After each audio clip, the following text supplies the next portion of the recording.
ओम का उच्चारण करें। ओम।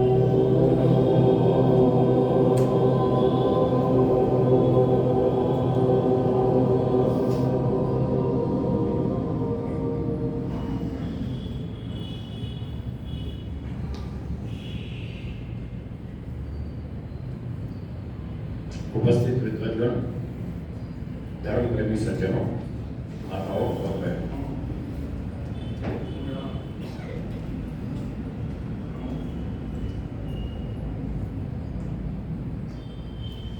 मनुष्य जीवन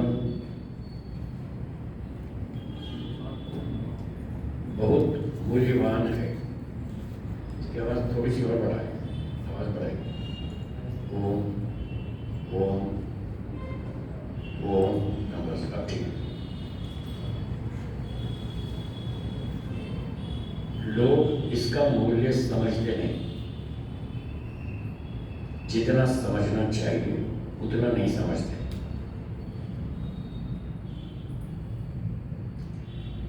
इस बात का क्या प्रमाण है कि जितना मूल्य समझना चाहिए उतना नहीं समझते? प्रमाण यह है कि वे अपना बहुत सारा समय उन फालतू के कामों में खर्च करते हैं जो नहीं करना चाहिए। इससे पता चलता है कि वो लोग मनुष्य जीवन की कीमत नहीं समझ रहे। थोड़ा कठोर शब्द बोलूं?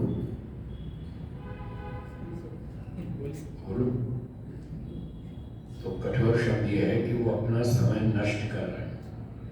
थोड़ा कठोर शब्द जानबूझ के कभी कभी बोलता हूँ चुभने के लिए। आपको थोड़ा चुभेगा तो थोड़ा जोश आएगा।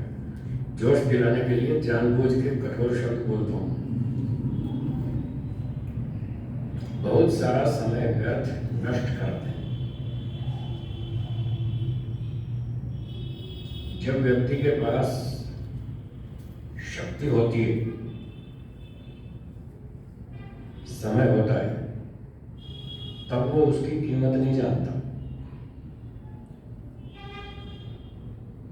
और जब शक्ति कम पड़ जाती है, समय कम पड़ जाता है और समझ ठीक हो जाती है, फिर वो कुछ करना चाहता है और कर नहीं पाता। जब समझ आती है तो शक्ति और समय खत्म हो जाता है, थोड़ा ही बचता है, फिर कुछ हो नहीं पाता। बाद में वो पछताता है, मैंने खामखा टाइम बर्बाद किया। अधिकतर ऐसा होता है। बहुत कम अपवाद रूप से ऐसे लोग मिलते हैं जो छोटी उम्र से समय का मूल्य समझते हैं।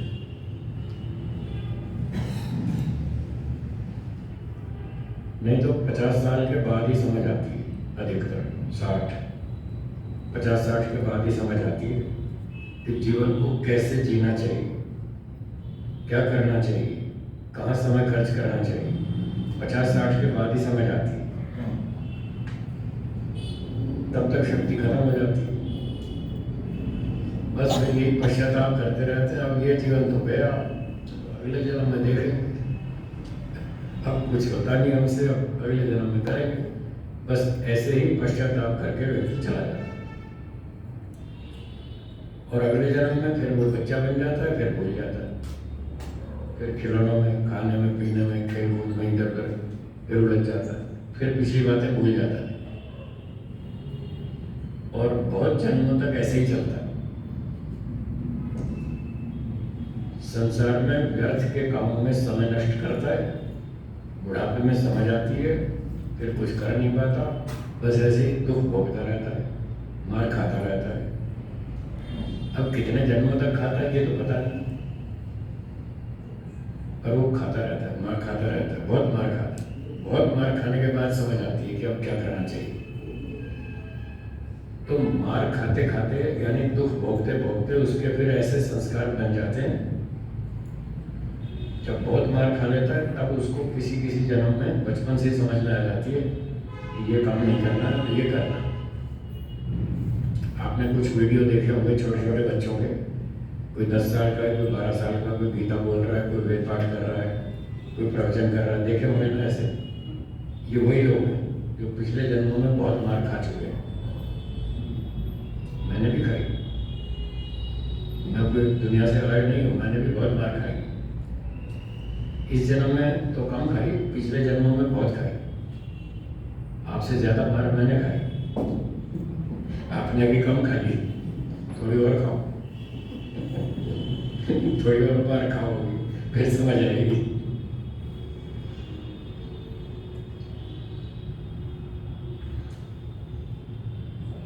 ये तो नियम ही है। जब तक व्यक्ति मार नहीं खाता तब तक समझ नहीं आती, मार खा के ही अकल आती है। इसको और थोड़े सुलझे हुए शब्दों में कहूँ तो दंड के बिना कोई सुधरता नहीं है। आप भी दोहराइए। दंड के बिना कोई सुधरता नहीं। संसार में जितने भी लोग सुधरे हुए हैं, जिनको आप भी सुधरा हुआ मानते हैं कि हाँ ये बढ़िया आदमी सुधरा हुआ है, बढ़िया बुद्धिमान आदमी, डिसिप्लिन, तो जितने भी सुधरे हुए लोग हैं वो मार खा के सीखे। दंड के बिना कोई नहीं सुधरता, वो सारे दंड के कारण सुधरे।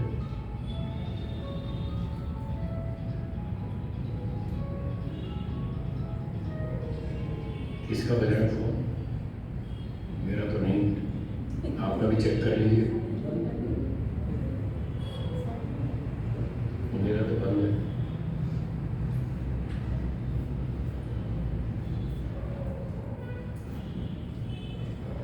बंद करा दिया। ठीक।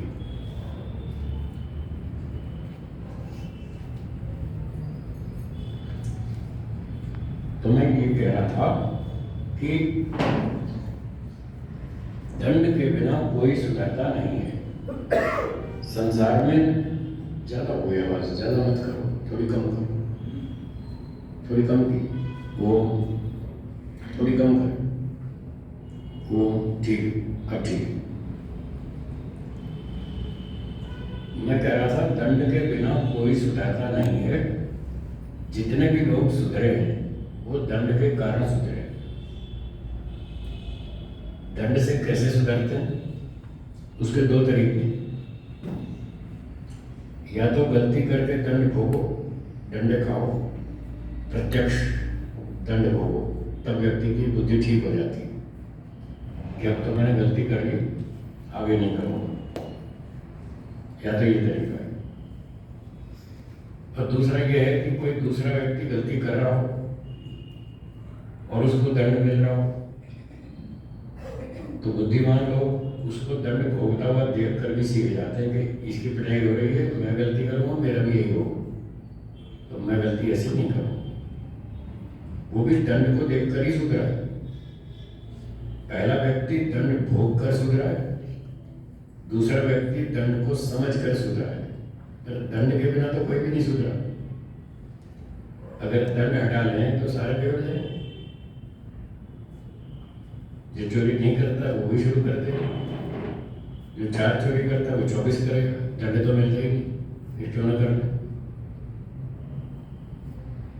1 घंटे में देश का सत्यानाश कर देंगे। अगर आप आईपीसी हटा लें 1 घंटे के लिए, आईपीसी 1 घंटे के लिए हटा दीजिए, 1 घंटे में सत्यानाश कर दें। तो क्यों लोग ठीक ठाक चल रहे हैं, क्यों ठीक ठाक काम कर रहे हैं? इसलिए कि दंड का भय है, गलती की तो दंड मिलेगा।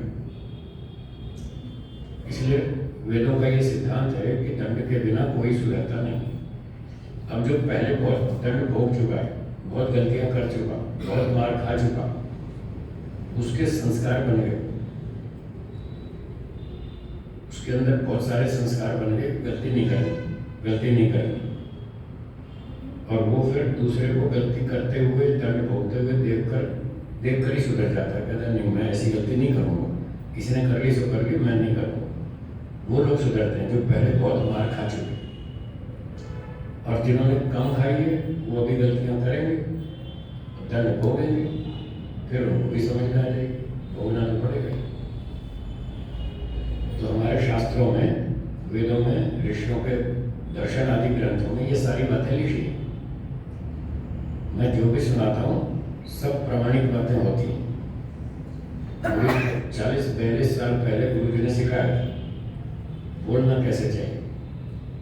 बहुत बढ़िया कला है बोलने की, कैसे बोलना चाहिए। उन्होंने कहा जब कुछ बोलना हो तो पहले प्रमाण ढूंढो। क्या बोलो? जब कुछ बोलना हो तो पहले प्रमाण ढूंढो। प्रमाण मिले तो बोलो, प्रमाण नहीं मिले तो मौत, नहीं बोलो। प्रमाण ढूंढो, तर्क ढूंढो।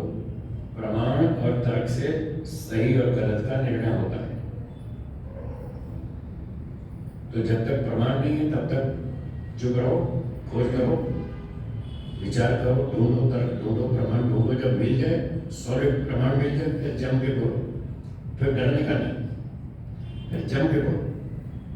तो आप सत्य समझ सकते हैं, सत्य को समझा भी सकते हैं, बोल भी सकते हैं, लाभ उठा सकते हैं। प्रमाण और तर्क होना चाहिए, उसके बिना नहीं होगा। तो तब से मैंने सीख लिया 1981 से 1981, 42 वर्ष हो गए। तब से मैं गुरु जी से सीख लिया। तो मैं पहले प्रमाण ढूंढता हूँ, फिर बोलता हूँ। पहले तर्क ढूंढता हूँ, फिर बोलता हूँ, उसके बिना बोलता नहीं। तो जो आपको सुना रहा हूँ ये सब शास्त्रों में लिखा है, सब प्रमाण है कि दंड के बिना कोई सुधरता नहीं है। तो चलो, पिछले जन्मों में जितना दंड भोग लिया सो भोग लिया, और कुछ कुछ इस जन्म में भी भोग लिया होगा। हाँ या ना? हाँ, भोग लिया ना? हाँ, तो अब कुछ कुछ समझ आ रही है, अच्छी बात है। तो इसका लाभ उठाएं। क्या लाभ उठाना? एक मूल बात है, बेसिक बात है। आप सुख चाहते हैं, हाँ या ना? हाँ। कितने प्रतिशत? 50, 60, 80 या 100? 100, सीधा ही 100। 100 से नीचे कोई बात ही नहीं, सीधा 100। ठीक ठीक, आपने सही उत्तर दिया। आपका उत्तर सही। 100% सुख चाहिए। क्या दुख भी चाहिए? नहीं, दुख नहीं चाहिए। दुख से छूटना चाहते हैं। कितने प्रतिशत? 50, 60, 80 या 100? कितने प्रतिशत? 100।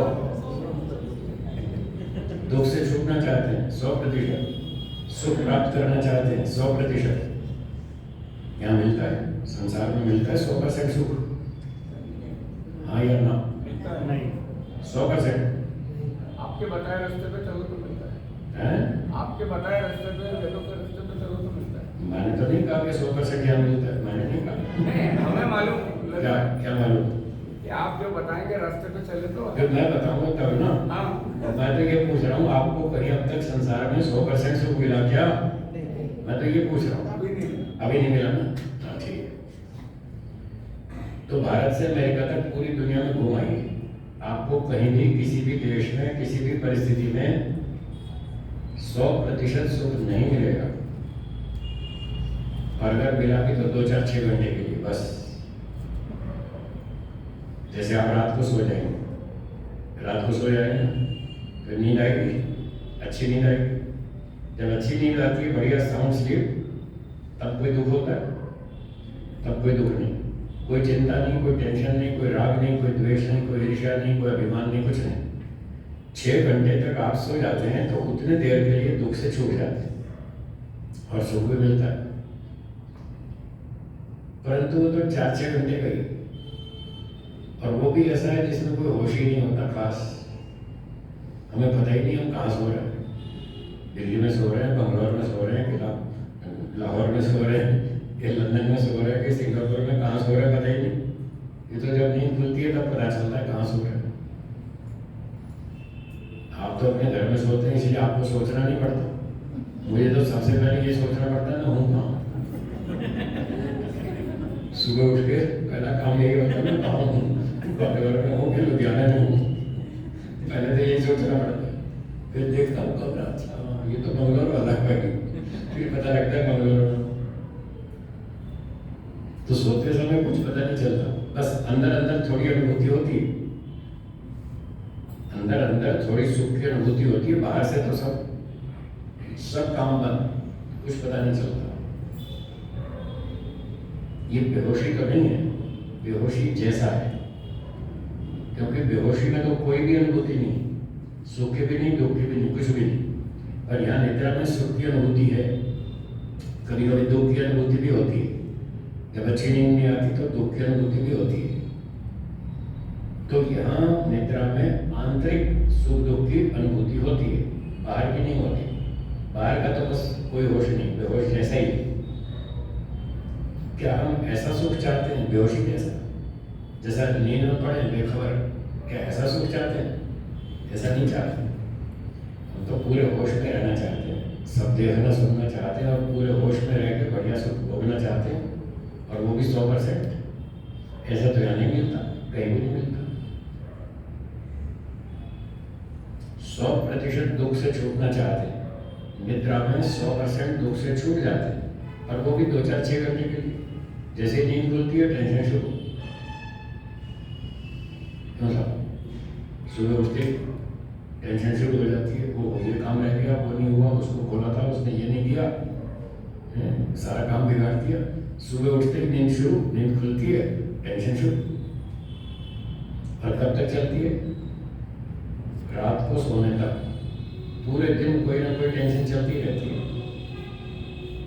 तो कहाँ दुख से छूट पाए? 2-4-6 घंटे के लिए, और फिर वो दोबारा शुरू हो जाती है। क्या 4-6 घंटा ही दुख से छूटना चाहते हैं, या लंबे समय के लिए? बोलिए, लंबे समय। तो यहाँ तो मिलता नहीं, दुनिया में तो कहीं दिखता नहीं। तो मन में ये प्रश्न होता है कि यहाँ 4-6 घंटे के लिए व्यक्ति दुख से छूटता है, 4-6 घंटे के लिए सुख मिलता है, और हम तो हमेशा के लिए छूटना चाहते हैं दुख से, और हमेशा के लिए सुख प्राप्त करना चाहते हैं। तो यहाँ तो कहीं दिखता नहीं। तो या तो हमारी कल्पना है, या तो हमारी कल्पना है कि हम ऐसा चाहते हैं, और या फिर संसार में तो कहीं होता नहीं, कहीं और ही होता होगा। ऐसे मन में विचार।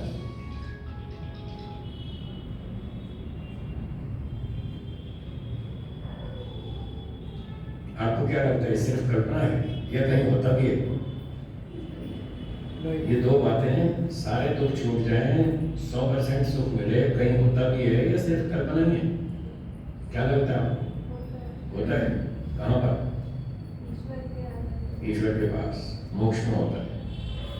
ठीक बताया, मोक्ष में ही होता है या नहीं होता? अब मोक्ष से लोगों को डर लगता है, नहीं, मोक्ष में नहीं जाना, मोक्ष में नहीं जाना, मोक्ष से बहुत डर लगता है लोगों को।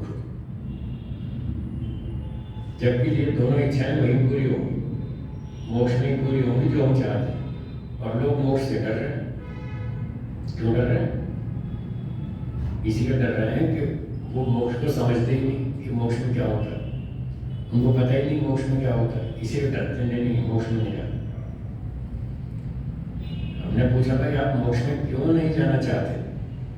बोले सारी संपत्ति छूट जाएगी, मुश्किल से कमाई करोड़ों की संपत्ति सारी छूट जाएगी, हम इस संपत्ति को छोड़ना नहीं चाहते। इतना मुश्किल से घर बंगला बनाया, कार खरीदी, अच्छा खाना पीना, पार्टी डांस, ये गीत संगीत मौज मस्ती मिलती है। मोक्ष में क्या? आपके मोक्ष में क्या मिलता है? रसगुल्ले खाने को मिलते हैं। तो फिर क्या करेगा मोक्ष? रखो अपने पास, ऐसा मोक्ष नहीं चाहिए। एक सन्यासी ने अखबार में आर्टिकल लिखा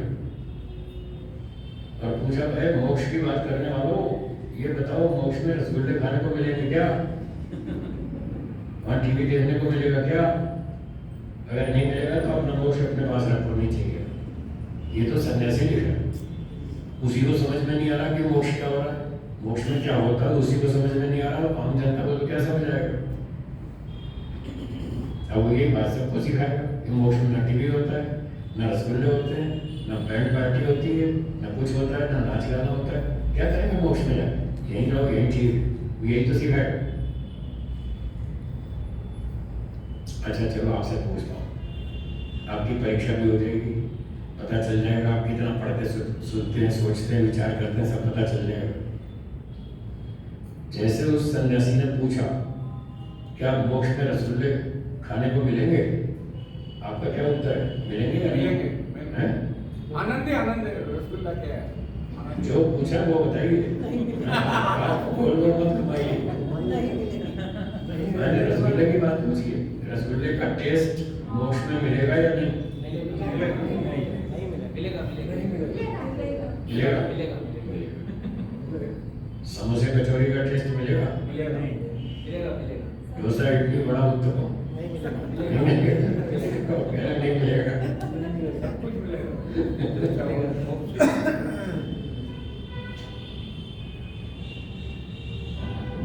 तो हमारे शास्त्रों में लिखा है सब मिलेगा। हमारे शास्त्रों में लिखा है सब मिलेगा। देखने को, सुनने को, घूमने को, चखने को, सूंघने को सब मिलेगा। जो कुछ आप यहाँ खाते पीते सूंघते हैं वो सारा कुछ मोक्ष में भी मिलेगा और उससे बढ़िया आनंद मिलेगा ईश्वर का। ये तो कुछ भी नहीं। ये खाने पीने का सुख कुछ भी नहीं है। आपको बहुत बड़ा लगता है, ये है कुछ भी नहीं। जैसे आपके घरों में छोटे छोटे बच्चे होते हैं 1.5, 2, 3 साल के, वो खिलौनों से खेलते हैं, गुड्डे गुड़ियों से खेलते हैं, वो खिलौने वाली कार से खेलते हैं, कितने खुश होते हैं, कितने अच्छे खिलौने। आपके सामने वो खिलौने रख दें तो आप उन खिलौनों से खुश हो सकते हैं? क्यों? वो क्यों इतने खुश हो रहे? आप क्यों नहीं खुश हो रहे?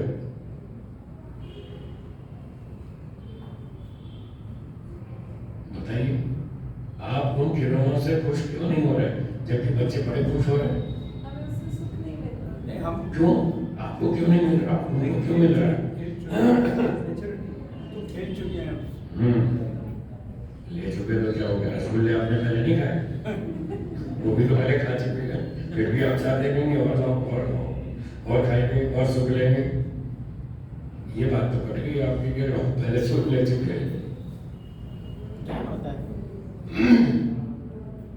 क्या उन खिलौनों में उतना सुख है जितना वो बच्चे खुश हो रहे हैं? उन खिलौनों को देखकर जितने खुश हो रहे हैं, क्या उन खिलौनों में उतना सुख है? नहीं है ना। इस बात को आप समझ चुके हैं पर वो अभी नहीं समझे। खिलौने दोनों के सामने वही, आपके सामने भी वही खिलौना, बच्चे के सामने भी वही खिलौना, दोनों के सामने एक ही खिलौना। वो खिलौना जितना बच्चे को खुश करता है आपको उतना खुश नहीं कर सकता। समझ का अंतर, ज्ञान विज्ञान का अंतर। आपने जान लिया इसमें कुछ नहीं किया, 2 मिनट का खुशी हुई बस, ये ऐसे ऐसे गर्दन हिलाएगा बस हो गया। इस मोटर में चाबी भर दो, थोड़ी सी चलेगी, चाबी खत्म, खिलौना रुक जाएगा। आपने समझ लिया इसमें कोई ज्यादा सुख नहीं है। इसलिए वो खिलौने आपको आकर्षित नहीं करते। हाँ जी, ध्यान से सुनिए। बच्चों के खिलौने आपको अपनी ओर आकर्षित नहीं करते क्योंकि आपने समझ लिया इसमें कुछ नहीं।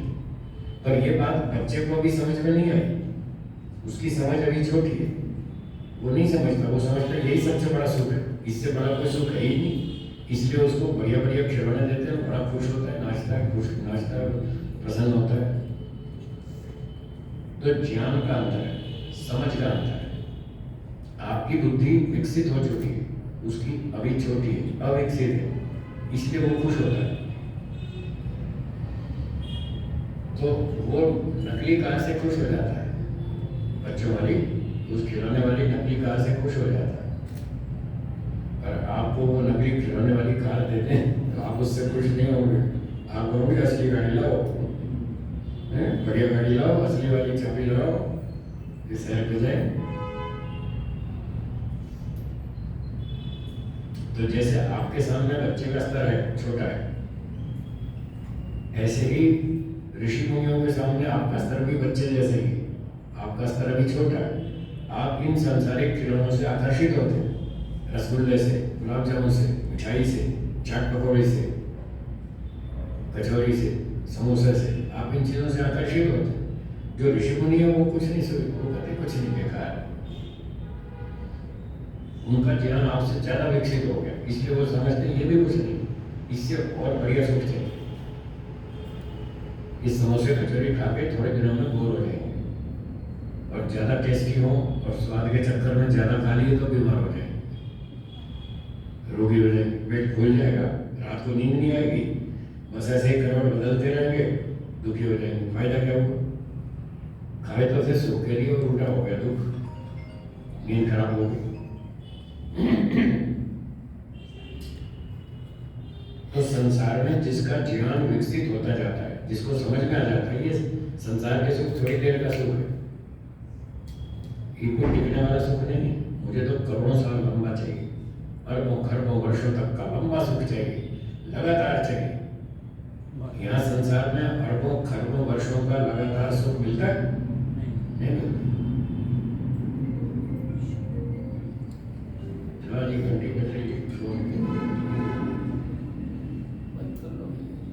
तो वो जो लंबा सुख चाहिए, करोड़ों साल, अरबों खरबों साल तक लंबा चलता रहे, लगातार चलता है, बढ़िया ऐसा सुख हो, बस पूरी तृप्ति कर दे,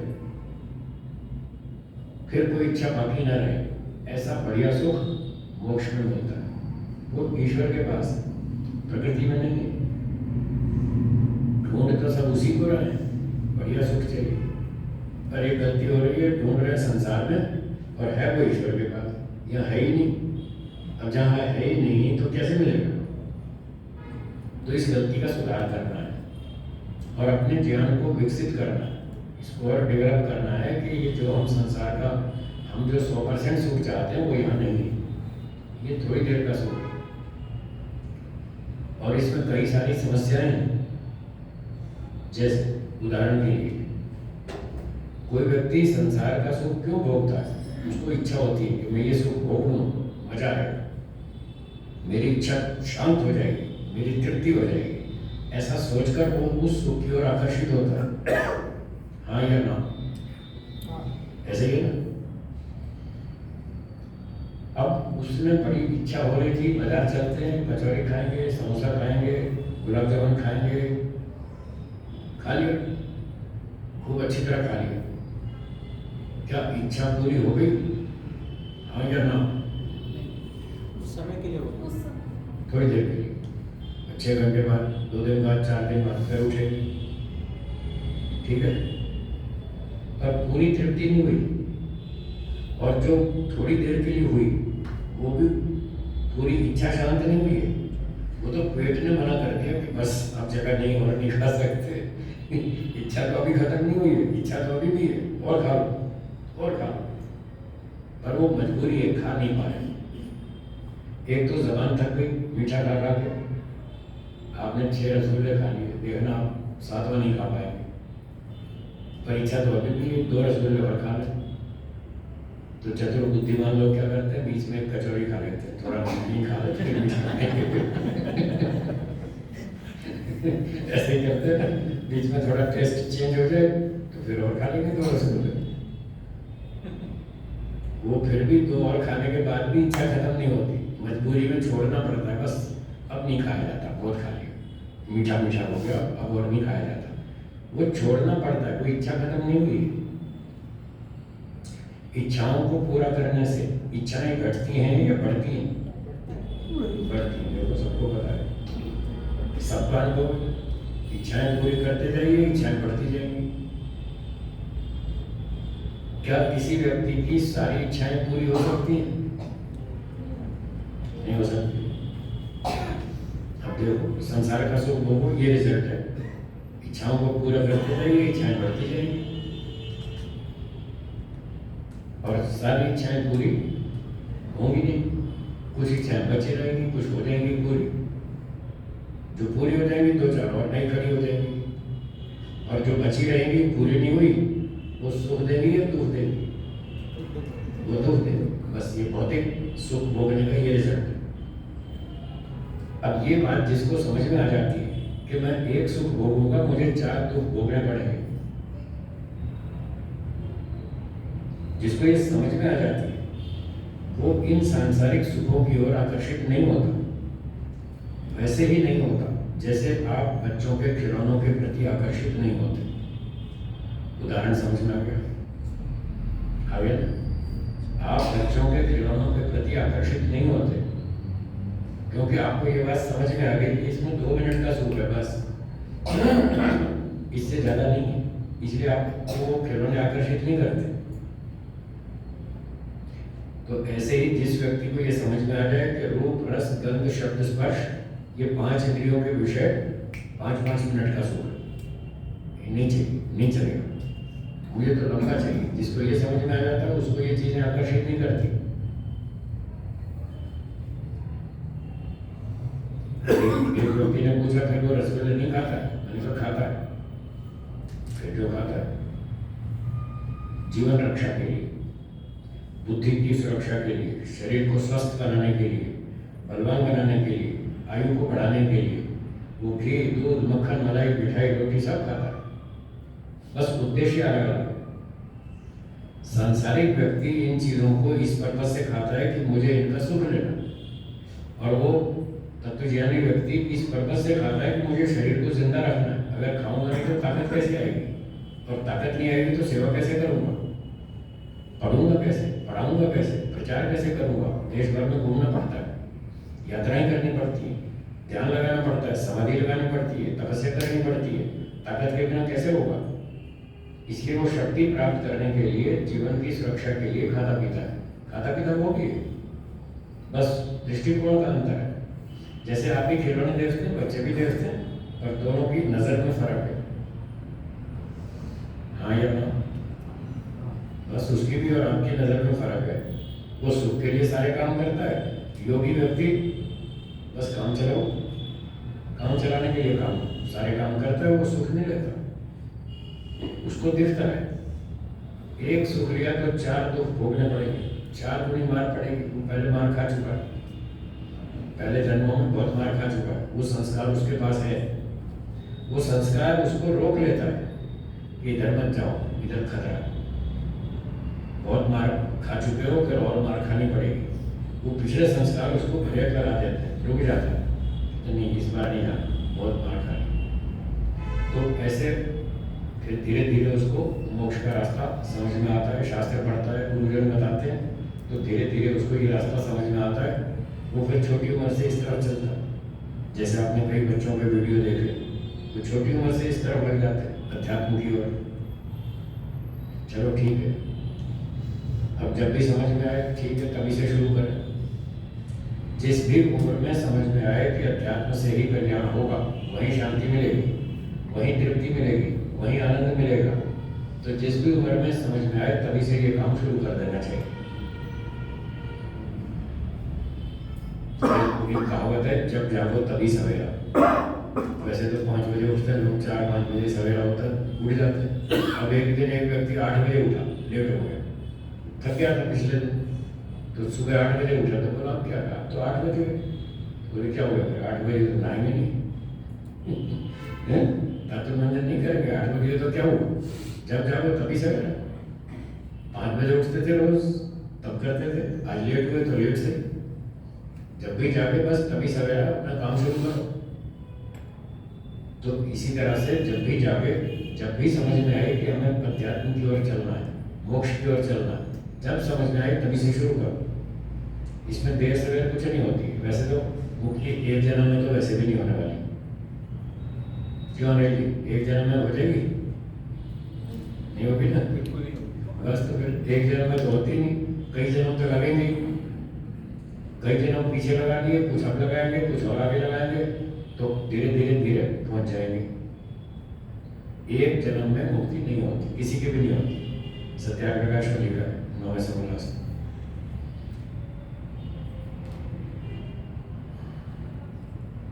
तो संसार को देखने का जो दृष्टिकोण है उसको बदले, उसको ठीक करें, इस एंगल से सोचें। जो अभी बताया, इच्छाओं को पूरा करने से इच्छाएं बढ़ती हैं, ये आपका अनुभव है।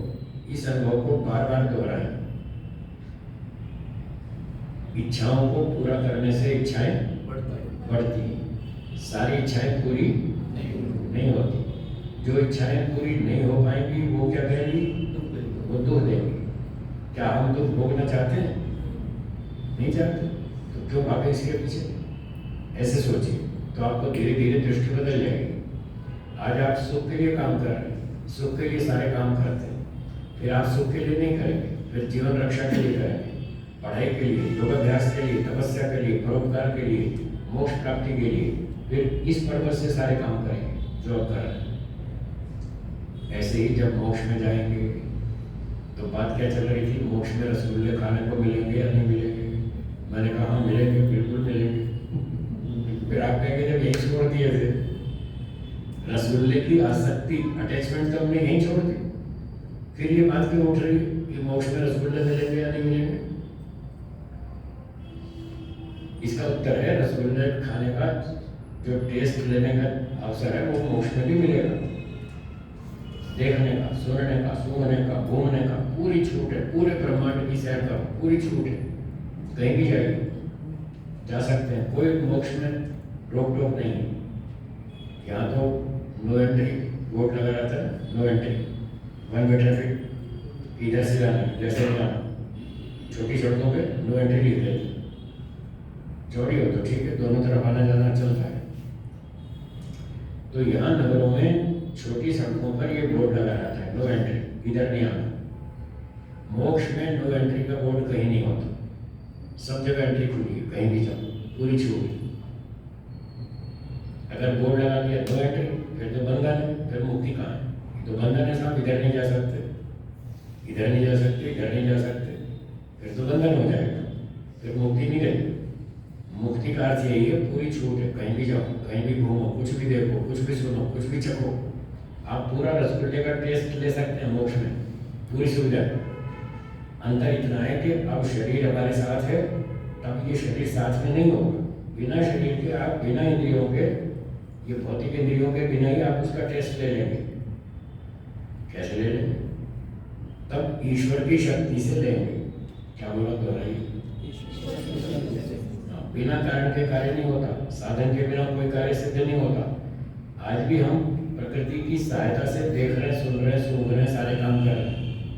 आज प्रकृति की सहायता ले रखी है, मोक्ष में ईश्वर की सहायता लेंगे, बस इतना अंतर है। सहायता तो चाहिए, केवल अपनी शक्ति से आत्मा कुछ नहीं कर सकता, उसकी अपनी शक्ति बहुत कम है, बहुत थोड़ी, बहुत थोड़ी, इतनी थोड़ी कि केवल अपनी शक्ति से वो होश में भी नहीं आता, पत्थर की तरह बेहोश पड़ा रहता है। ऐसे केवल अपनी शक्ति से होश में भी नहीं आता। जैसे प्रलय में बेहोश होता है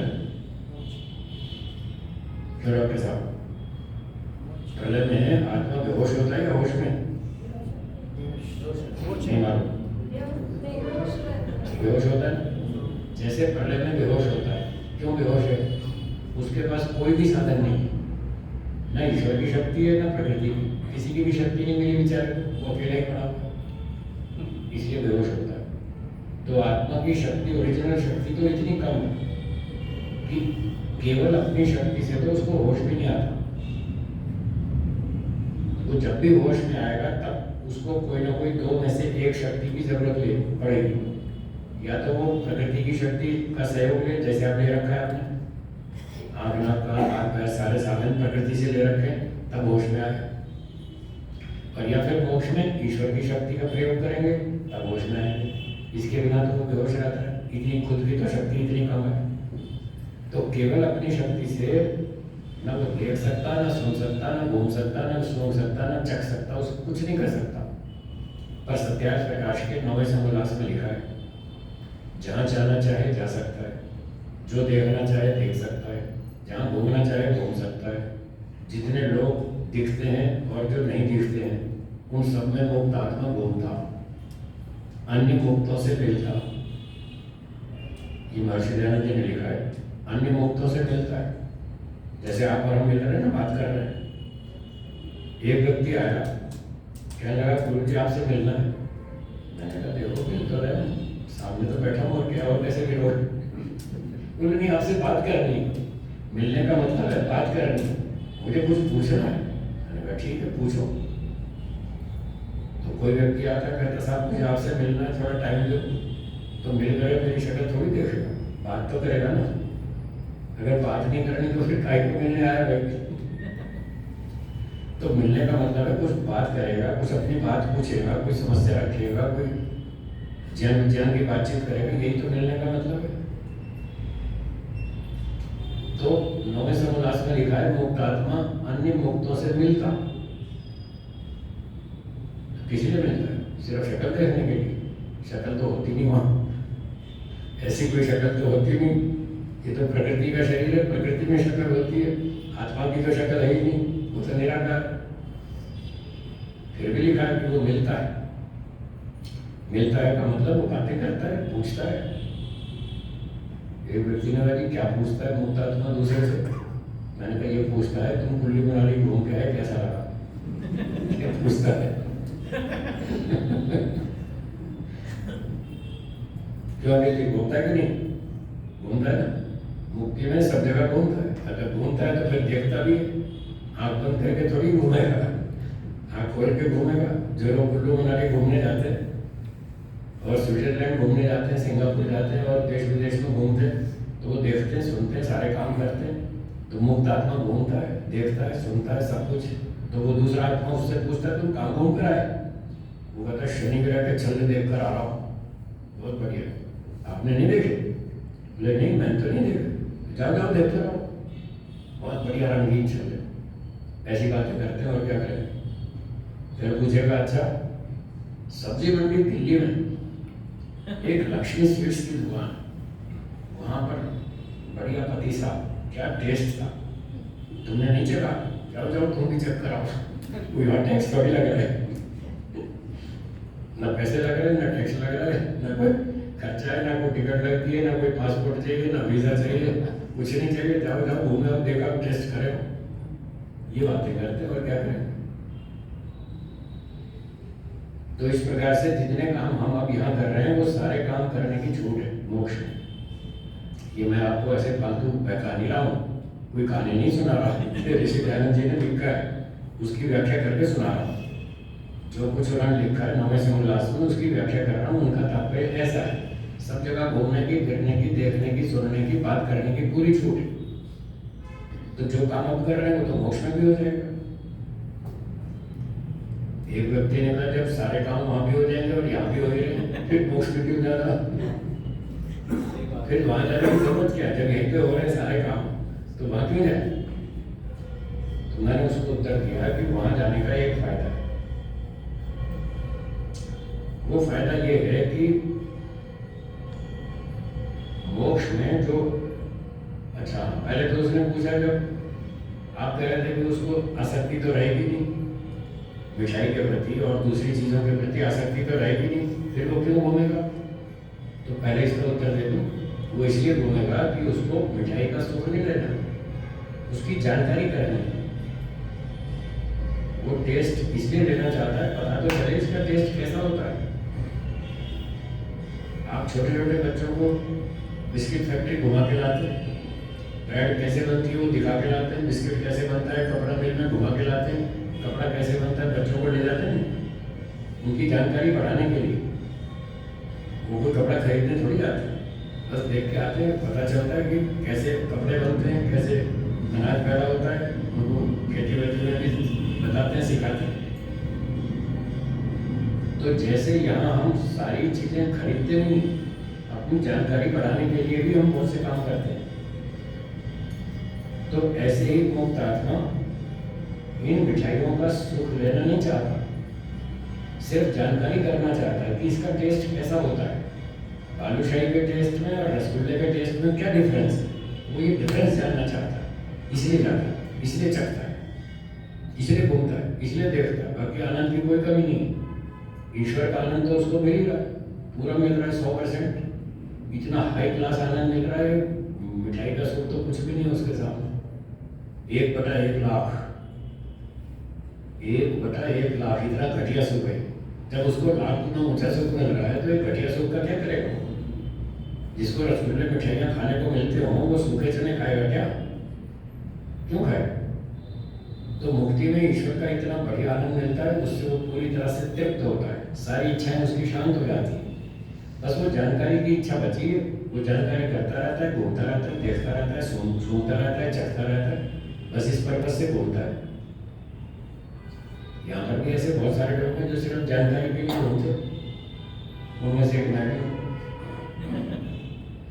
आप लोग मॉल में जाते हैं, शॉपिंग करके आते हैं, तरह तरह की चीज़ें होती हैं, बड़ी अच्छी रंग रंगीली आकर्षक, और आप जाते हैं ढेरों सामान खरीद लाते हैं। मैं भी जाता हूँ मॉल, और मैं शॉपिंग नहीं करता, सिर्फ देख के आ जाता हूँ, चक्कर मार के आ जाता हूँ, खरीदता नहीं 10 पैसे का भी सामान। मैं खरीदार नहीं हूँ, सिर्फ दृष्टा हूँ, देख कर आता हूँ यहाँ बिकता क्या है। लोगों की साइकोलॉजी को स्टडी करने के लिए मॉल में जाता हूँ, उनका मनोविज्ञान समझने के लिए इस पर्पज से जाता हूँ कि लोग क्या सोचते हैं, क्या सोचते हैं, क्या खरीदते हैं, क्या बेचते हैं। साइकोलॉजी को स्टडी करने जाता हूँ, मेरा काम है साइकोलॉजी, मेरा सब्जेक्ट है साइकोलॉजी, इसलिए मैं अपने पर्पज से जाता हूँ, मुझे खरीदना नहीं होता। तो जैसे मैं घूम कर आ जाता हूँ, देख कर आ जाता हूँ, खरीदता नहीं, ऐसे मुक्त आत्मा संसार की सैर करके आ जाता है, जानकारी कर लेता है, पर चखता नहीं, मतलब उसका सुख नहीं लेता, वो खरीदारी नहीं करता, बस जानकारी करके आता है इसमें कैसा है, इसमें कैसा है, इस पर्पज से जाता है। तो मोक्ष में कुल मिलाकर 3 फायदे। क्या क्या फायदे? पहला, सारे दुखों से छूटना, बोलिए। दूसरा, ईश्वर का उत्तम आनंद प्राप्त करना। तीसरा, पूरे ब्रह्मांड की सैर करना। ये 3 काम मोक्ष में होते हैं। अब बताइए, क्या आप सारे दुखों से छूटना चाहते हैं? हाँ या ना? हाँ। क्या आप ईश्वर का उत्तम आनंद प्राप्त करना चाहते हैं? हाँ। क्या आप पूरे ब्रह्मांड की सैर करना चाहते हैं? हाँ। तो बोलो ना, किसने कहा? किसी ने भी ना नहीं बोला, सबने हाँ बोला, तो इसका मतलब सारे मोक्ष में जाना चाहते हैं। जाना तो चाहते हैं, और फ्री में मेहनत करना नहीं चाहते, फ्री में चाहते हैं। फ्री में मिल जाए तो चलो चलेंगे मोक्ष में, तपस्या करनी पड़ेगी, वो नहीं करना चाहते। फ्री में तो नहीं मिलेगा, ईश्वर बहुत पक्का है, पक्का व्यापारी है, फ्री में नहीं देता। ये आजकल के व्यापारी जो आपको फ्री में दे रहे हैं, बेवकूफ बना रहे हैं, कोई फ्री में नहीं दे रहा। कि फ्री में देंगे तो रोटी कहाँ से खाएंगे, बच्चे कैसे पालेंगे? वो बेवकूफ थोड़ी, पढ़े लिखे हैं, समझदार है, कोई फ्री में कुछ नहीं देता। फिर ईश्वर कैसे देगा? वो तो पक्का न्यायकारी है, वहाँ तो पूरा नाप तोड़ के हिसाब से कर्म बन किया जाता है, तो फ्री में कुछ नहीं देता। वो कहता है तपस्या करो। जैसे आप व्यापार में जाते हैं दुकान पर, तो व्यापारी से कहते हैं भाई हमको ये कपड़ा दो, वो कहता है 300 रुपये दो, 300 रुपये में हाफ पैंट मिलती है, जाओ बाजार में ले लो, पैसे दो और वस्तु लो। भगवान भी कहता है तपस्या करो और मोक्ष लो, फ्री में नहीं मिलता है, इसलिए तपस्या करनी पड़ेगी। तो देखें कौन करेगा तपस्या? जो आप में से तपस्या करेगा उसको मोक्ष मिलेगा, मुफ्त में नहीं मिलेगा। अब इस जन्म में शुरू करें तपस्या, या अगले जन्म में करें, या 10 जन्म बाद करें, या 1000 जन्म बाद करें, करना तो यही है, दूसरा कोई रास्ता नहीं, नो ऑप्शन, और कोई उपाय नहीं। अगर कोई दूसरा शॉर्टकट होता, बिना तपस्या किए कोई दूसरा शॉर्टकट होता, तो आपसे पहले तो मैं ही पकड़ लेता और दूसरा शॉर्टकट मैं भी उस पर चलता, मैं क्यों तपस्या करता भाई? ये बड़े बड़े ऋषि मुनि हुए, सबने तपस्या की। आप बहुत लोगों का इतिहास जानते हैं ना? घर छोड़ दिया, जंगलों में रहे, तपस्या की, भूखे प्यासे रहे, खूब मान अपमान सहन किया, खूब पढ़ाई की, खूब विद्या का अभ्यास किया, समाधि लगाई, खूब मेहनत की, तब जाकर उनको मोक्ष मिला।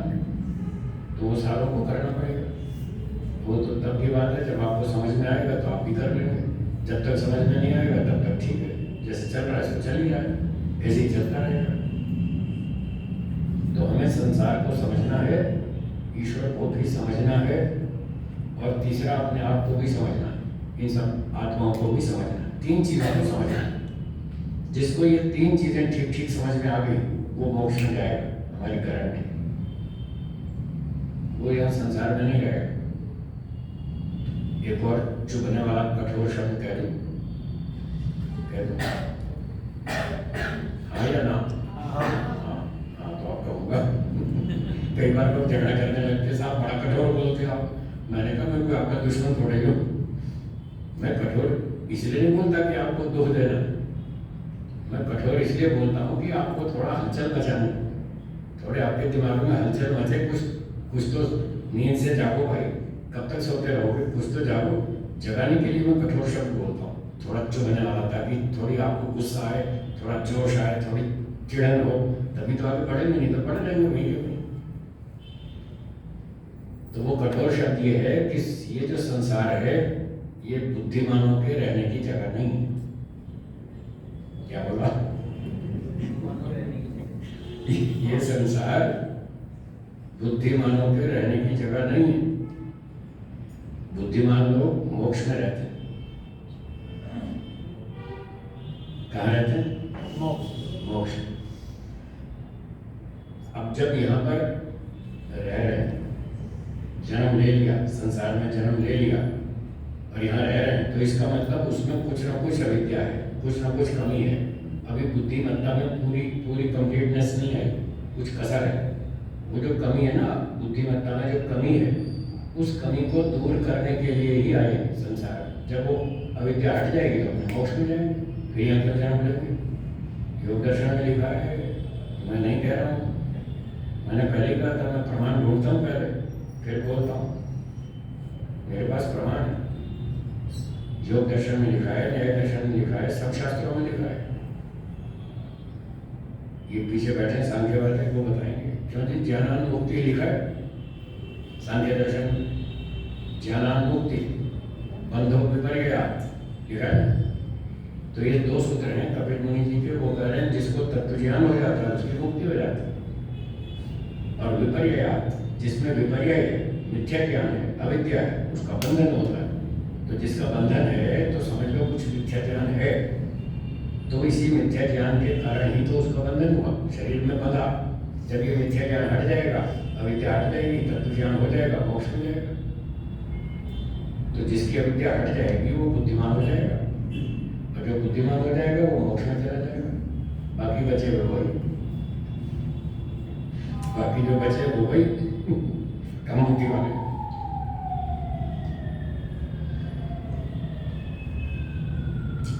एक व्यक्ति ने मुझसे कहा कि हम 3 भाई हैं।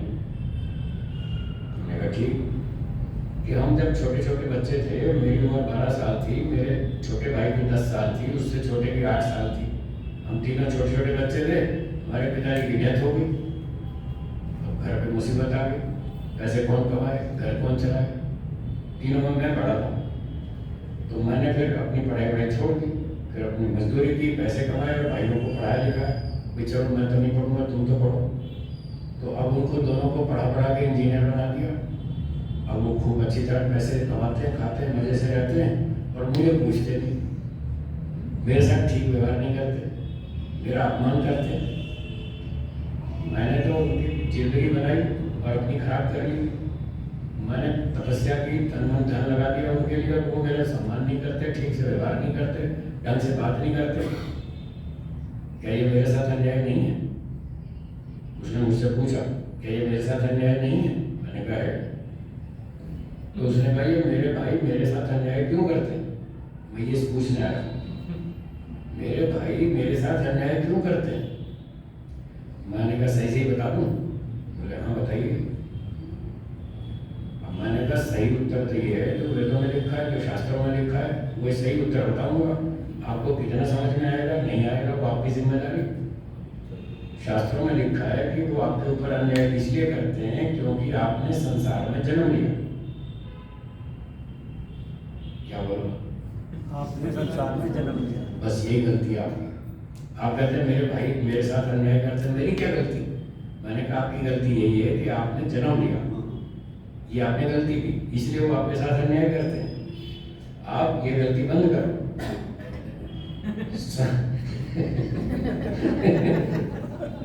अपनी गलती ठीक करो, संसार में जन्म लेना बंद करो, फिर कोई छू जाए तो मुझे को मैं बैठो। मैं गारंटी लेता हूँ, कोई छू भी नहीं सकता आपको। आप अपनी गलती ठीक करो। आपने जन्म लिया संसार में, यही सबसे बड़ी गलती है।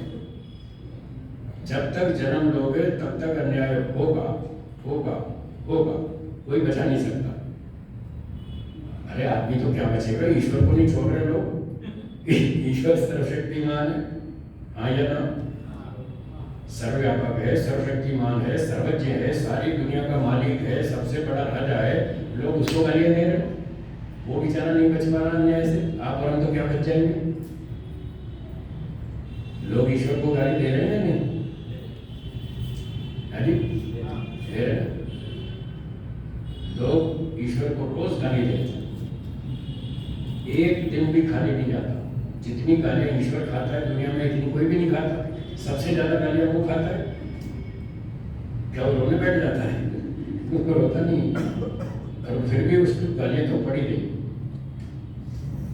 जब उसका कोई दोष नहीं, उसने किसी पर अन्याय नहीं किया, एक रत्ती भर भी अन्याय नहीं किया, किसी पर भी नहीं किया, कभी भी नहीं किया, वो बेचारा अन्याय से नहीं बच पा रहा, तो फिर आप और हम तो क्या चीज है? हम पर अन्याय क्या हो गया तो कौन सी बड़ी बात?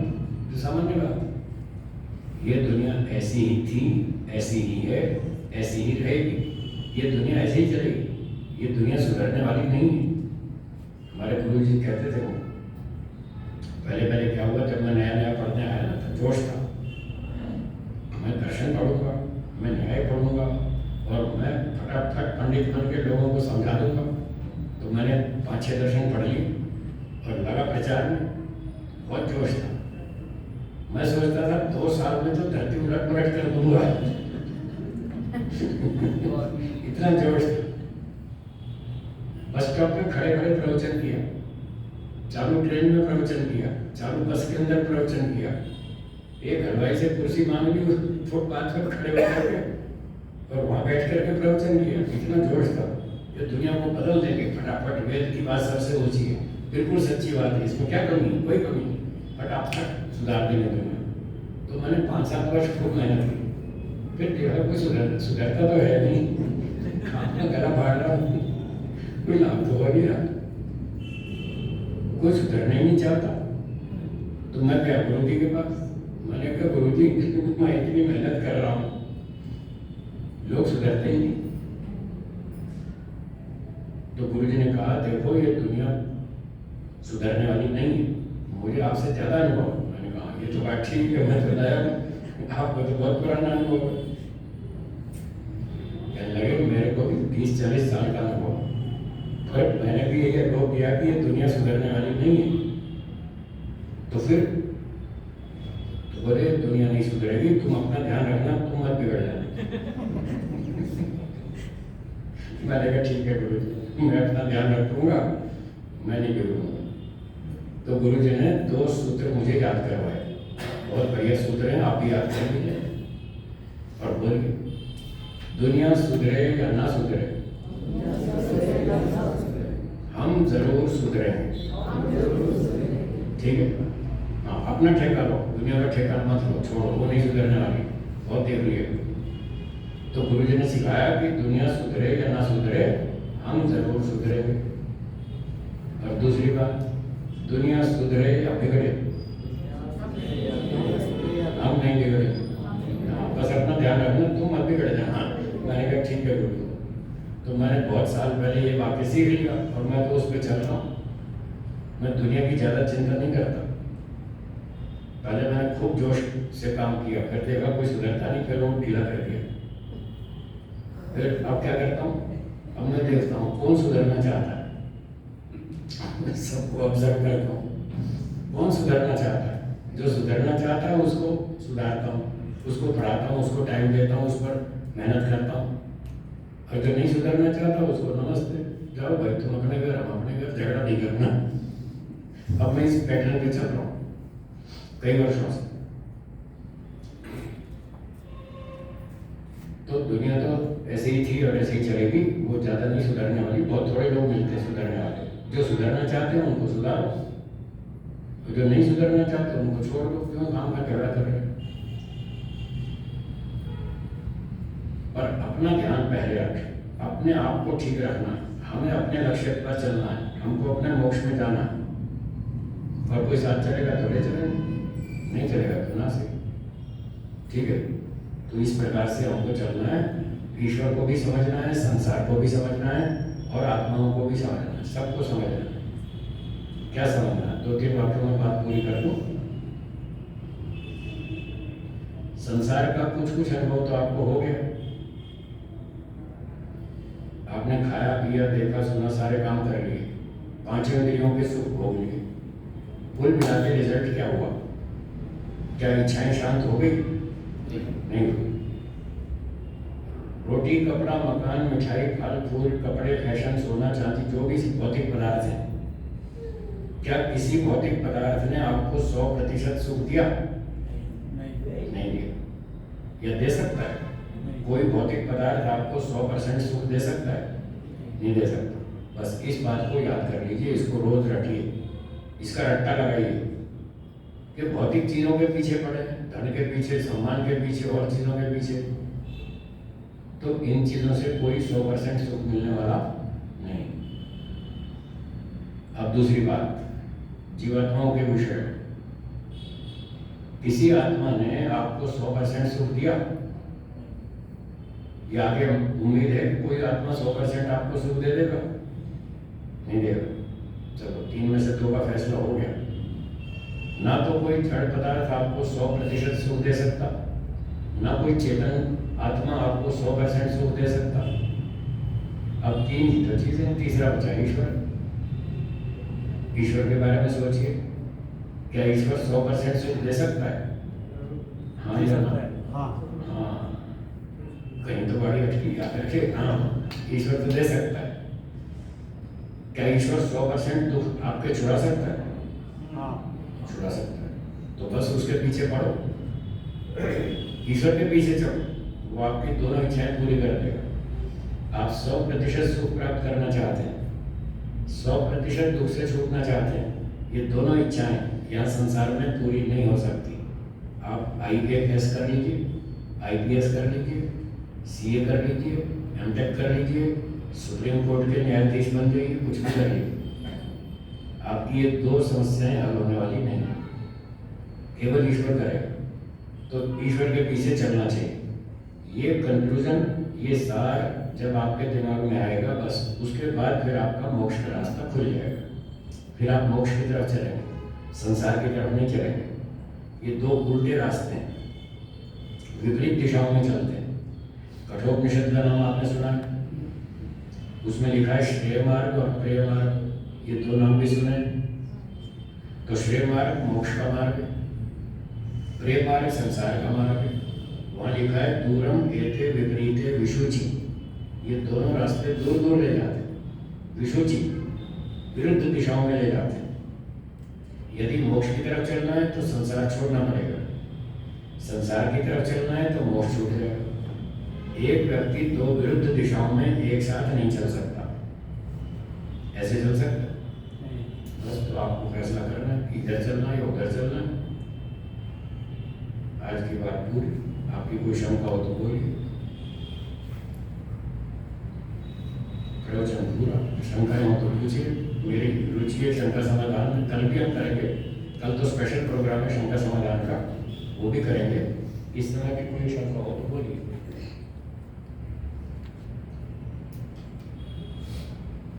तपस्या बता दीजिए क्या? तपस्या का तपस्या का अर्थ होगा जो तपस्या करनी चाहिए वो बताओ। तपस्या के विषय में पूछ रहे हैं, क्या तपस्या करनी पड़ेगी? बता दो, घबराएंगे तो नहीं? मुझे डाउट होता है कभी घबरा ना जाए। अगर घबराएंगे नहीं तो बताओ, बताओ। अच्छा ठीक।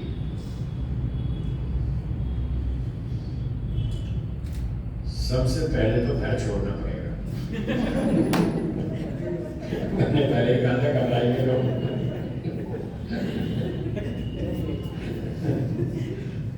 घर में बैठे बैठे मोक्ष नहीं होगा। महर्षि दयानंद जी ने घर छोड़ा, हाँ या ना? अगर घर में बैठे बैठे मोक्ष हो जाता तो वो क्यों घर छोड़ते? बुद्धिमान थे ना, महर्षि दयानंद जी बुद्धिमान थे।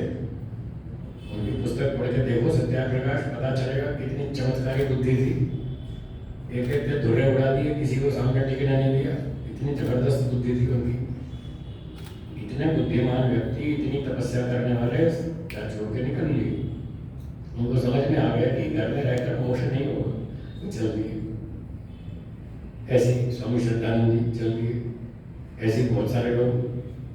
और पीछे के सारे ऋषि जितने भी इतिहास में, महर्षि पतंजलि, महर्षि गौतम, महर्षि कणाद, महर्षि जैमिनी, महर्षि याज्ञवल्क्य, सब घर छोड़ छोड़ के निकल लिए। उनको समझ में आई कि वेद में लिखा है कि घर बैठे बैठे मोह माया नहीं छूटेगी। मोक्ष में जाने के लिए मोह माया छूटनी चाहिए या नहीं? संसार की मोह माया छूटे बिना किसी का मोक्ष हो जाएगा? हाँ या ना? तो घर में रहकर मोह माया छूट जाती है, इसलिए घर में रहकर मोक्ष नहीं होगा, घर छोड़ना पड़ेगा। हैं? सबकी बात मत कीजिए। गुरु जी ने कहा था ये दुनिया सुधरने वाली नहीं है, अपनी बात करो। आपको मोक्ष में जाना है कि नहीं जाना? सब लोग नहीं जाएंगे, सब लोग घर छोड़ के मोक्ष में नहीं जाएंगे। मैं गारंटी देता हूँ, स्टैम्प पेपर में लिख के देता हूँ, नहीं जाएंगे। सबकी बात छोड़ो, यहाँ 50 लोग बैठे हैं, 70 लोग, यही नहीं जाएंगे घर छोड़ के, बाकी तो क्या कह जाएंगे? यही तैयार नहीं है घर छोड़ने को, नहीं जाएंगे, सारे लोग नहीं जाएंगे। जिसको समझ में आएगा वो जाएगा, जिसको समझ में आएगा संसार में दुख है वो जाएगा मोक्ष में घर छोड़ के। अभी तो आपको सुख दिखता है संसार में, जब तक सुख दिखता है तब तक क्यों छोड़ेंगे? आपको सुख चाहिए, सुख यहाँ मिल ही रहा है, फिर क्यों छोड़ेंगे? नहीं छोड़ेंगे, तब तक नहीं छोड़ेंगे संसार को और घर को जब तक यहाँ दुख नहीं दिखेगा। जिसको दुख दिखता है वो भागता है वहां से, कहता नहीं यहाँ नहीं रहना, यहाँ बहुत दुख है। ठीक है, तो घर छोड़ना होगा, गुरुकुल में जाना होगा, गुरु जी के समर्पित होना होगा, शास्त्रों को पढ़ना होगा, दर्शन, वेद, उपनिषद, संस्कृत, मनुस्मृति, सत्याप्रकाश आदि आदि जो गुरु जी बताएंगे वो करना होगा, जो निर्देशन करेंगे उसका पालन करना होगा। अपनी मनमानी कुछ नहीं, जो गुरु जी का आदेश निर्देश है वो करना होगा। महर्षि दयानंद जी का इतिहास आपके सामने है। गुरु वेदानंद जी ने जो कहा उन्होंने किया या नहीं किया? किया। बस ऐसे करना होगा, फिर मोक्ष हो जाएगा। उनका भी हो गया, आपका भी हो जाएगा, मेरा भी हो जाएगा। मैंने भी घर छोड़ा है, घर में बैठ के मोक्ष हो जाता तो मैं क्यों आता घर छोड़ के? मैं भी अपने घर में रह लेता।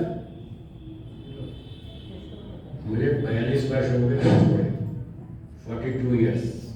1981 1981 में मैंने घर छोड़ा था, आज तक घर वापस नहीं गया। 42 साल हो गए, एक बार भी नहीं गया। कभी चिट्ठी नहीं लिखता, कभी फोन नहीं करता, कभी कुछ नहीं, घर की कोई बात ही नहीं। तो ये तपस्या करनी पड़ेगी, समाधि लगानी पड़ेगी, शास्त्रों का अध्ययन करना पड़ेगा, समाज सेवा, निष्काम कर्म, परोपकार, ये सब करना पड़ेगा। ये जो करेगा उसका मोक्ष हो जाएगा। ठीक है, बोलिए। वेदों में 4 अवस्था लिखा हुआ है। हैं? एक मिनट, एक मिनट। हाँ, बोलिए, नमस्ते। मेरे 2 प्रश्न थे। जी। पहला प्रश्न है, हिंदुओं में बोलते हैं कि मनुष्य जन्म का मकसद है वंश वृद्धि करना, वंश को वृद्धि करना है, हाँ, वो एक बोलते हैं। दूसरा बोलते हैं कि कर्मयोगी बन के रहना। तो आपका क्या राय है? मैं अपनी राय नहीं रखता, मैं तो ऋषियों की और वेद की राय बताता हूँ। उसी ऋषियों का और वेद का सिद्धांत ये है कि वंश वृद्धि करना ये हमारा कोई उद्देश्य नहीं है, ये साइड वर्क है। This is not main purpose, this is side work. वंश वृद्धि उसको ऐसा क्या कर लिया वंश वृद्धि करके? आपके दादाजी की 5वीं पीढ़ी का नाम याद है? तो कहाँ हुई वंश वृद्धि? 5 पीढ़ियों को भी नहीं जानते आप, कहाँ वंश वृद्धि हुई?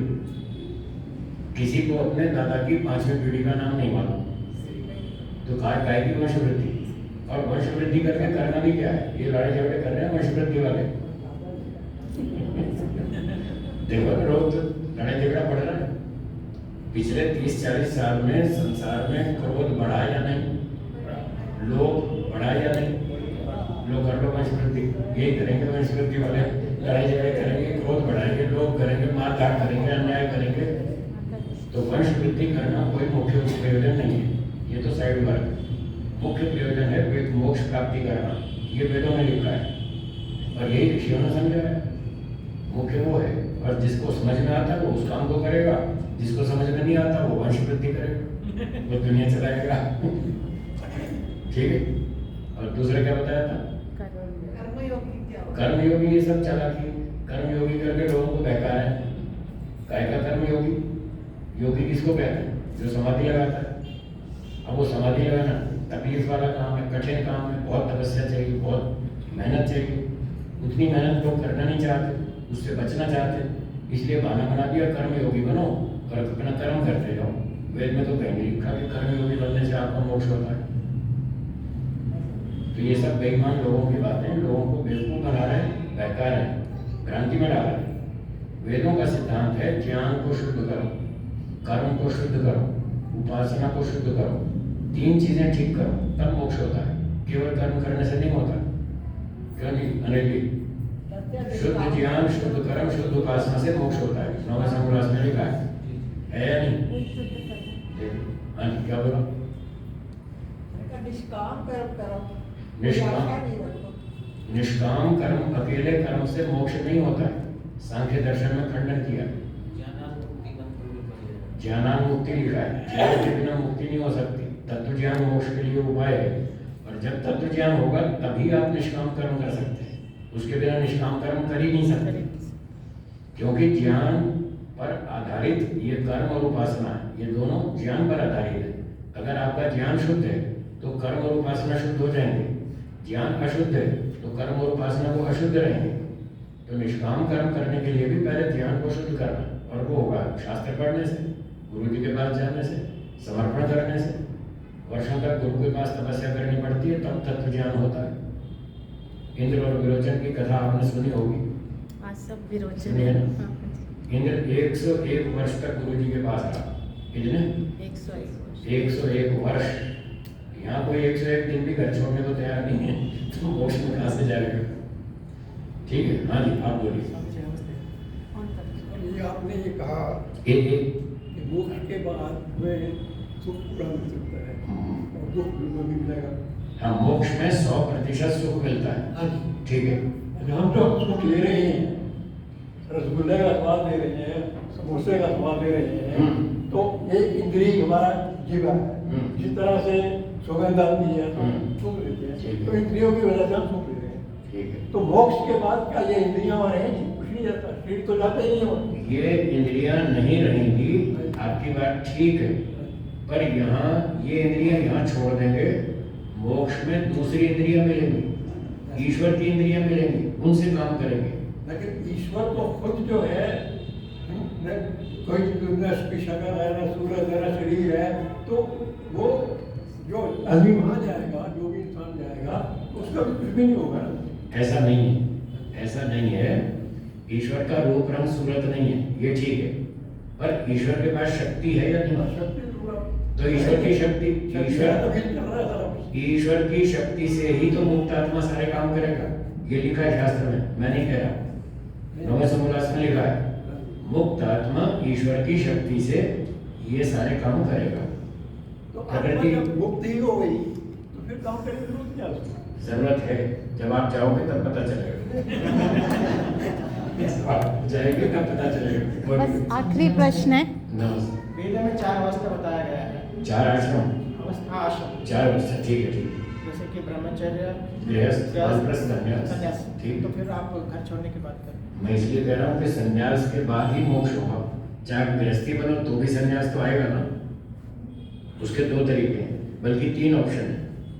एक तो ब्रह्मचारी बनकर सीधे सन्यासी बनो, एक ऑप्शन। दूसरा ब्रह्मचारी बनो, फिर गृहस्थी बनो, फिर गृहस्थ से डायरेक्ट संन्यास लो। तीसरा ऑप्शन, ब्रह्मचारी बनो, गृहस्थी बनो, वानप्रस्थी बनो, फिर संन्यास लो। संन्यास तो हर ऑप्शन में कंपल्सरी है, बिना संन्यास के मोक्ष होता ही नहीं।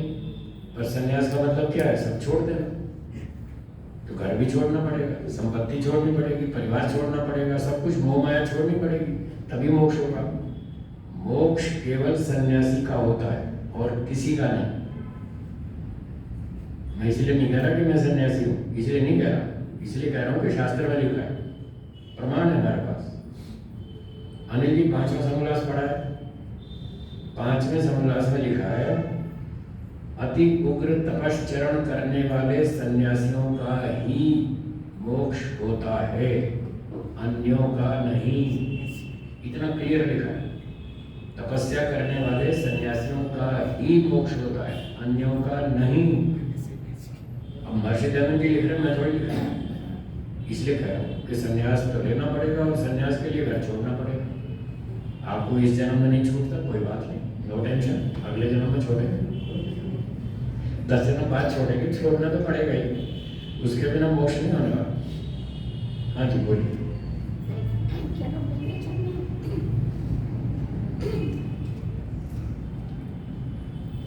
उपनिषद में आया है कि हम कितना भी पुण्य कर लें, निष्काम कर्म कर लें, अगला योनि मनुष्य की भी मिल जाए, अच्छा संपन्न परिवार भी मिल जाए, तो लेकिन फिर से नीच मतलब लोगों की संगति से हम बुरे कर्म करने लग जाएंगे, तो फिर इतने पुण्य करने का क्या लाभ क्या हुआ?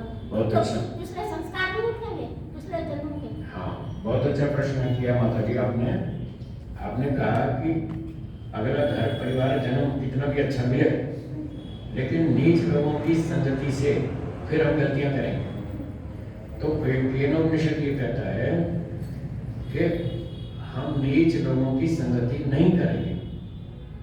अगर संगति ना करें फिर तो बच जाएंगे, बस तो फिर फायदा है ना। आप अच्छे अच्छे काम करो, अगला जन्म अच्छा मिलेगा, अच्छे माता पिता मिलेंगे, अच्छा परिवार, अच्छी शिक्षा, अच्छे वेदों का अध्ययन, और नीच लोगों की संगति से बच के रहेंगे, फिर हम मोक्ष में जाएंगे।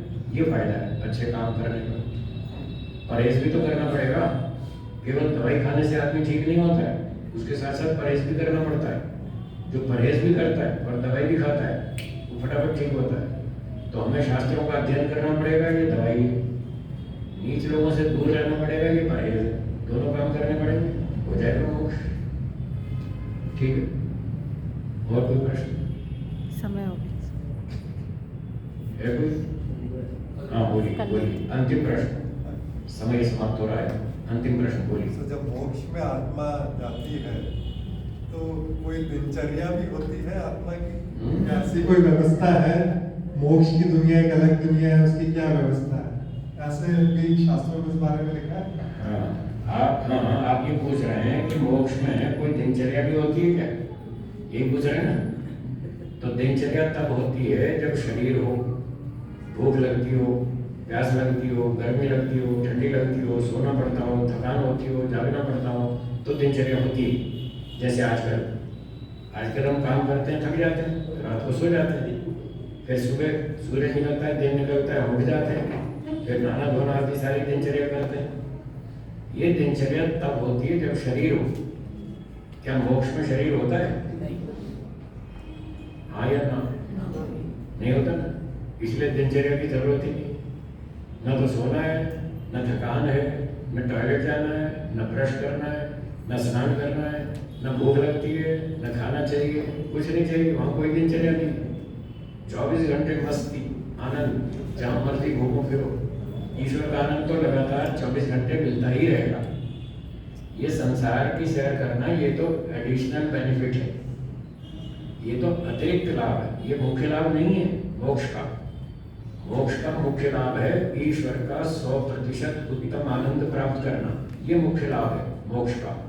वो हमेशा मिलता रहता है, जब तक मुक्ति काल है तब तक मोक्ष का आनंद मिलता रहता है लगातार, चाहे सृष्टि हो चाहे प्रलय हो, कुछ भी हो, इससे कोई फर्क नहीं पड़ता। ईश्वर का आनंद लगातार उस मुक्त आत्मा को मिलता रहता है और दुख से छूटा रहता है, क्योंकि शरीर धारण किया नहीं। शरीर धारण करे तो दुख आता है, मुक्ति काल में शरीर धारण करता नहीं, इसलिए दुख से बच गया और ईश्वर से कनेक्शन जुड़ा रहता है। तो इसका बढ़िया आनंद ईश्वर को मिलता रहता है, ईश्वर से जीवात्मा को मिलता रहता है। बस ये समय का कोई अनुमान नहीं होता है, आत्मा को समय का कोई अनुमान नहीं होता मोक्ष में? आत्मा को समय का कुछ पता नहीं चलता? पता चलता है, तो जहाँ पता नहीं चले वहाँ ईश्वर से पूछ लेता है मेरा कितना टाइम बाकी है। वो कहता है अभी 10 करोड़ साल बाकी है, अभी तो बहुत, चलो मरेगा। ईश्वर से पूछ लेता है, ईश्वर बताता है उसको कि अभी इतना टाइम तुम्हारा बाकी है मोक्ष में, मजे करो। हैं? उसके उसके बाद वापस आएंगे संसार में। वो तो न्याय की बात है, जितना कर्म उतना फल। यहाँ पे समाधि लगानी पड़ती है जी, शरीर की अवस्था में तो समाधि लगा के ईश्वर से बात करनी पड़ती है। मोक्ष में तो उसी के सीधी बात। आनंद में रह सीधी बात करें, सीधी बात, डायरेक्ट। जैसे बच्चा माँ के साथ रहता है, सीधी बात करता है। सीधी बात करें। तो ऐसे आत्मा मुक्ति वाला ईश्वर के साथ डायरेक्ट कनेक्शन में होता है, सीधी बात करता है। वहाँ तो 24 घंटे समाधि में ही रहता है। हाँ, जब मर्जी बात करो, पूरी छूट। ठीक है, तो समय को ध्यान में रखते हुए विराम देंगे। बाकी चर्चा कल अगली सूचना मंत्री जी बताएंगे। माता जी को एक प्रश्न। और प्रश्न बताइए। जी, कोई इंसान ऐसा देखा जिसे आज तक मोक्ष मिला हो? वही- पता तो नहीं चलता कोई भी वही जिसे मोक्ष मिल गया हो, उससे हमें कैसे पता चलेगा? हाँ, कैसे पता चलेगा कि इसका मोक्ष हुआ या नहीं? हाँ। हाँ, सुनिए, उत्तर मैं बताता हूँ। एक तो महर्षि दयानंद जी का मोक्ष हो गया, महर्षि पतंजलि जी का मोक्ष हो गया, महर्षि जैमिनी जी का, महर्षि कणाद, महर्षि गौतम, महर्षि व्यास, महर्षि जैमिनी, इनका सबका मोक्ष हो गया। ठीक है, अब पता कैसे चले होता है कि नहीं होता है? उसकी कसौटी योग दर्शन के दूसरे चैप्टर में चौथे सूत्र में व्यास भाष्य में लिखी है। क्लेशों की 5 अवस्थाएं होती हैं। अविद्या क्षेत्रम उत्तरेषाम प्रसुप्त तनु विच्छिन्नोदाहरणम, ये सूत्र है। इस सूत्र के भाष्य में लिखा है कि 5 अवस्थाएं होती हैं क्लेशों की, प्रसुप्त, तनु, विच्छिन्न, उदार और 5वीं दग्ध बीज भाव। 5वीं कौन सी? दग्ध बीज मतलब जैसे चने को भून देते, जला दिया भट्टी में, अब उस भुने हुए जले हुए चने के बीज को खेत में डालिए, क्या अगला अंकुर फूटेगा? नहीं फूटेगा ना, उसमें अंकुर उत्पादन सामर्थ्य नष्ट हो गया। तो जैसे चने को भून देते तो अगला अंकुर पैदा नहीं होता, ऐसे योगी व्यक्ति समाधि में इस अविद्या का जो बीज है ना, अविद्या, यही हमारा अगला जन्म उत्पन्न करता है। तो वो योगी लोग समाधि में बैठकर योग की अग्नि में, तत्व ज्ञान की अग्नि में उसको भून देते, जला देते, इसलिए उनकी अविद्या खत्म हो जाती है और उनका अगला जन्म नहीं होता, फिर उनकी मुक्ति होती है। ये चौथे सूत्र में लिखा है। और ऐसी ही बात 10वें सूत्र में भी है, ते प्रति प्रसव हेया सूक्ष्म। इन दोनों सूत्रों में ये बात है कि जिसके 5 क्लेश दग्ध बीज हो जाते हैं उसका मोक्ष हो जाता है। अब हम इन ऋषियों के जीवन में देख रहे हैं, उनकी अविद्या पूरी नष्ट हो गई। महर्षि कपिल की, गौतम की, जैमिनी की, महर्षि दयानंद जी की अविद्या पूरी नष्ट हो गई, इसलिए वो गए मोक्ष में। थोड़े दिनों में मैं भी जा रहा हूँ, चलना हो तो आ जाओ। मैं भी जा रहा हूँ। हाँ, जिसको चलना हो तैयारी कर लो, अष्टांग योग करना पड़ेगा, घर छोड़ना पड़ेगा। घर बैठे बैठे मोक्ष नहीं होगा, घर छोड़ना पड़ेगा, तपस्या करें। धन्यवाद।